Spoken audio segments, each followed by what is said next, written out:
Memang 20.000. Sejak kapan mobil kayak gini 50.000?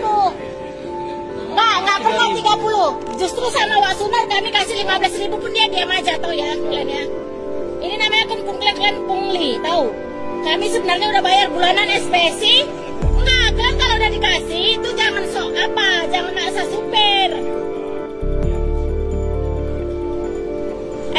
Orang ini udah biasa masuk sini, tahu kau ya? Bukan sekali, 2 kali. Nah, ya aku nggak tahu nama kau siapa. Jadi kau kalau aku juga orang susah di sini, aku juga kerja. Tahu? Aku nggak tahu nama kau siapa. Nggak tahu aku, pokoknya kasih kau terima nggak mau ya sudah, kan gitu.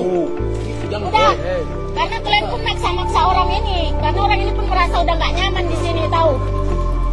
Nah, ini hadiah orangnya. Nih. Di dalam ini lah baru dibayar bang, jangan pernah di jalan bang. Kau yang suka minta lo di jalan lo. Aku bilang sama bang, aku minta duit dulu sama Desi, Kak Desi. Tapi aku malah jadi bang, ini bang sampai besok aku selalu di sini bang. Ya, ada orang lain minta bang, koyori. Kalau ada orang lain minta. Yang penting kami bayar. Siapapun dia bang.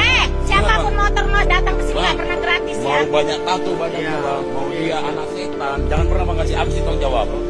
Ya. Ada pula manusia anak setan pula. Apa? Siapa? Tahu nggak ada kerja aku dari sini kak? Siapa namamu? Eman aku kak. Eman. Ya ingat bang, karena abang bukan baru ini masuk kok, aku tahu. Iya, cuman jangan ditutup gitu. Begini bang, mulai besok bang, jangan pernah bang. Udah, asal diminta udah sama Eman. Dengar dulu, kami kadang minta duit sama Kak Desi. Iya. Cuma bang jangan di palang-palang motor kami. Kau man suka kali malam di sana. Bentar dulu kak, aku gini bang, aku nyuruh stok, mau ngasih cerita. Dengar dulu bang, aku kan nyuruh stok.